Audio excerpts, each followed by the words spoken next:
University of গৌড়বঙ্গের আন্ডারে যে সমস্ত ছাত্রছাত্রীরা 2025-এ বিভিন্ন কলেজে বিএ থার্ড সেমিস্টারে পড়ছো, তোমাদের থার্ড সেমিস্টারের পলিটিক্যাল সায়েন্স বা রাষ্ট্রবিজ্ঞান মাইনর 3 পেপারের লাস্ট মিনিট সাজেশন সম্পর্কে আলোচনা করব আজকের এই ভিডিওতে।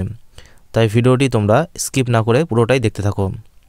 তোমাদের থার্ড সেমিস্টারের রাষ্ট্রবিজ্ঞান মাইনর 3 পেপারের সিলেবাসটির নাম মডার্ন ইন্ডিয়ান পলিটিক্যাল থট।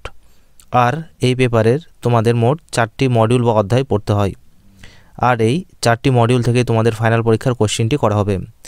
তোমাদের ফাইনাল পরীক্ষার কোশ্চেন প্যাটার্নটি হলো, প্রথমে বিভাগ কয়ে 4টি মডিউল থেকে 4টি 15 নম্বরের প্রশ্ন দেওয়া থাকবে। এর মধ্যে তোমায় যে কোনো 2টি প্রশ্নের উত্তর লিখতে হবে। এরপর বিভাগ ক্ষয়ে 4টি মডিউল থেকে 4টি 5 নম্বরের প্রশ্ন দেওয়া থাকবে। এর মধ্যে তোমায় যে কোনো 2টি প্রশ্নের উত্তর লিখতে হবে। অর্থাৎ তোমাদের ফাইনাল পরীক্ষাটি হবে মোট 40 নম্বরের মধ্যে। যেসব ছাত্রছাত্রীরা এই ভিডিওতে দেওয়া প্রশ্নগুলির অ্যান্সার পিডিএফটি নিয়ে পড়তে চাও, তাহলে তাদের তা পেমেন্ট করে নিতে হবে। এর জন্য তোমরা 9733232139 এই হোয়াটসঅ্যাপ নম্বরে যোগাযোগ করবে। আমাদের অ্যান্সার পিডিএফগুলো সম্পূর্ণটাই কম্পিউটার টাইপিং করে করা আছে, হাতে লেখা বা বই থেকে ফটোকপি করে করা নয়। এই ভিডিও শেষে আমি তোমাদের অ্যান্সার পিডিএফটি দেখিয়ে দেব। তাহলে শুরু করা যাক আজকের এই মূল সাজেশন ভিডিওটি। প্রথমে তোমরা দেখে নাও মডিউল 1 থেকে দেওয়া গুরুত্বপূর্ণ 15 নম্বরের প্রশ্নগুলো। প্রথম যে প্রশ্নটি রাখা রয়েছে এখানে, সেটি হচ্ছে ধর্ম সংস্কারক ও সমাজ সংস্কারক সম্পর্কে রাজা রামমোহন রায়ের দৃষ্টিভঙ্গি আলোচনা করো।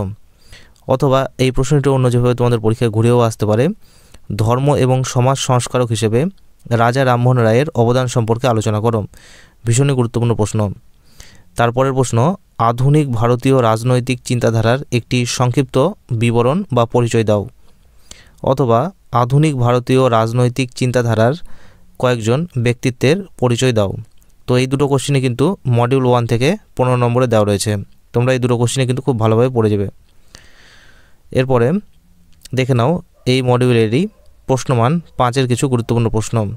তো প্রথম প্রশ্ন, রাজা রামমোহন রায়ের জীবনী সম্পর্কে আলোচনা করো। অথবা রাজা রামমোহন রায়ের জীবন দর্শন ও তার কার্যকরী আলোচনা করো। গুরুত্বপূর্ণ প্রশ্ন। তারপরে প্রশ্ন, আধুনিক ভারতীয় রাজনৈতিক চিন্তাধারার ঐতিহাসিক এবং সাংস্কৃতিক পটভূমি বা প্রেক্ষাপট সম্পর্কে আলোচনা করো। এরপরে তোমরা দেখে নাও মডিউল 2 থেকে দেওয়া গুরুত্বপূর্ণ 15 নম্বরের কোশ্চেন। প্রথম প্রশ্ন, মহাত্মা গান্ধীর সত্যাগ্রহ এবং অহিংসা ধারণাটি সম্পর্কে আলোচনা করো। গুরুত্বপূর্ণ প্রশ্ন। তারপরের প্রশ্ন রয়েছে, বিবেকানন্দ কিভাবে ভারতীয় সমাজকে পুনরুজ্জীবিত করেছিল আলোচনা করো। অথবা স্বামী বিবেকানন্দের রাজনৈতিক সংস্কারগুলি সম্পর্কে লেখো। এটিও কিন্তু ভীষণ গুরুত্বপূর্ণ প্রশ্ন।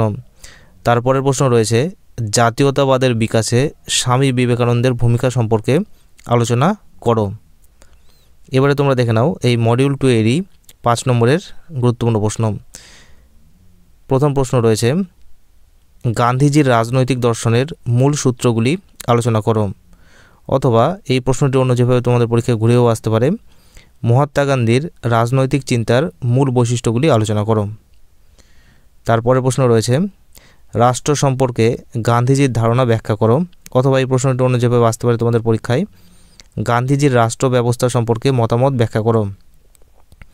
তারপরে প্রশ্ন, অহিংসা সম্পর্কে গান্ধীজির ধারণা ব্যাখ্যা করো। অথবা গান্ধীজির জীবন দর্শন ও অহিংসা নীতিটি সম্পর্কে আলোচনা করো। গুরুত্বপূর্ণ কোশ্চেন। তারপরে প্রশ্ন রয়েছে, বিবেকানন্দের আদর্শ সমাজ দর্শনের প্রাসঙ্গিকতা আলোচনা করো। অথবা বিবেকানন্দের মতে আদর্শ সমাজ দর্শনের মূল ধারণাটি বা ভাবনাটি আলোচনা করো। এরপরের প্রশ্ন রয়েছে, স্বামী বিবেকানন্দের জীবন ও দর্শন সম্পর্কে আলোচনা করো। এরপরে তোমরা দেখে নাও মডিউল 3 থেকে দেওয়া গুরুত্বপূর্ণ 15 নম্বরের প্রশ্ন। প্রথম প্রশ্ন, ভারতীয় সংবিধানের রূপকার হিসেবে বি.আর. আম্বেদকরের অবদান আলোচনা করো। অথবা ভারতীয় রাষ্ট্রচিন্তায় বি.আর. আম্বেদকরের অবদান সম্পর্কে লেখো। এটি কিন্তু এই মডিউল থেকে সবচেয়ে গুরুত্বপূর্ণ কোশ্চেন। এরপরের প্রশ্ন, বি.আর. আম্বেদকরের সামাজিক ন্যায় বিচারের ধারণাটি ব্যাখ্যা করো। অথবা আম্বেদকরের ন্যায় বিচারে স্বাধীনতা, সাম্য এবং ভ্রাতৃত্ববোধের ধারণাটি ব্যাখ্যা করো।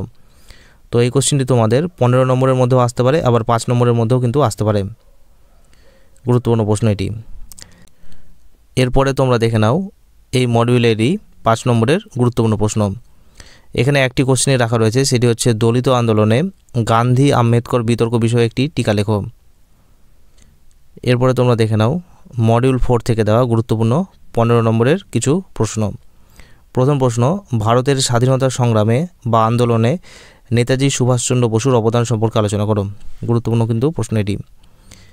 এরপরে প্রশ্ন, কার্ল মার্ক্সের রাষ্ট্র সম্পর্কিত তত্ত্বটি আলোচনা করো, অথবা রাষ্ট্রের প্রকৃতি সম্পর্কে মার্ক্সীয় তত্ত্বটি আলোচনা করো।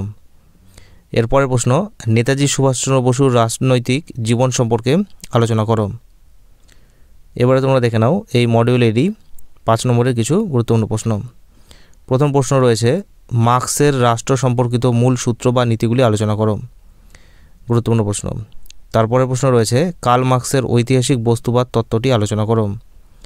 এরপরে প্রশ্ন, কে কেন রেডিক্যাল ডেমোক্রেটিক পার্টি প্রতিষ্ঠা করেন, অথবা মানবেন্দ্রনাথ রায়ের রেডিক্যাল ডেমোক্রেটিক ধারণাটি সম্পর্কে লেখো।